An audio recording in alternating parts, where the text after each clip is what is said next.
చెప్పుకొని మా జనరేషన్ చెప్పుకొని తర్వాత జనరేషన్కి చెరువులు మాయమయ్యి పొల్యూటెడ్ అయిపోయి అసలు వర్షం నీళ్ళు ఎక్కడనో పోవాలనో తెలియనటువంటి పరిస్థితిలో ఈరోజు మా ప్రభుత్వము మా రేవంత్ అన్న మన రేవంత్ అన్న ముఖ్యమంత్రిగా ప్రమాణ స్వీకారం చేసిన తర్వాత ప్రతి సమస్యని తన కుటుంబ సమస్యగా తన ఇంటి సమస్యగా పరిష్కార దిశగా మార్గం చూపిస్తూ హైడ్రాని ఏ చెరువులైతే కబ్జాకు గురి అయినాయో ఏ బఫర్ జోన్లలో ఉన్నటువంటి ప్రాపర్టీస్ ఇలీగల్గా ఆక్యుపెన్సీ అయినాయో అవన్నిటిని కాపాడాలని హైడ్రా తీసుకొని వస్తే అప్పుడు ఇదే ప్రతిపక్షాలు లొల్లి చేసి గగ్గోలు పెట్టి అడ్డగోలుగా ప్రభుత్వాన్ని నిందించే ప్రయత్నం చేసిండ్రు. కానీ ఈరోజు వర్షం ఒక్క చుక్క వర్షం వస్తే కూడా ఎంత ఇబ్బందులు అవుతుందో మనం చూస్తున్నాం. ఈ నెలంతా వచ్చినటువంటి వర్షము హైదరాబాదులో తిరగడానికి కూడా 1 గంట పడుతుంది 1 కిలోమీటర్ పోవాలంటే.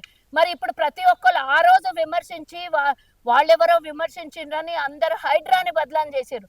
కానీ ఇదే హైడ్రా ఈరోజు హైదరాబాద్లో వర్షం ఎక్కడొస్తే అక్కడ హైడ్రా వస్తే దేవుణ్ణి ఎట్లా తలుచుకుంటామో ఇప్పుడు హైడ్రాని అట్లా తలుచుకుంటారు. ఇక్కడికి హైడ్రా వస్తే బాగుండు, ఎక్కడ చెరువులు కబ్జా అయినాయి, ఎక్కడ నాలాలు కబ్జా అయినాయి.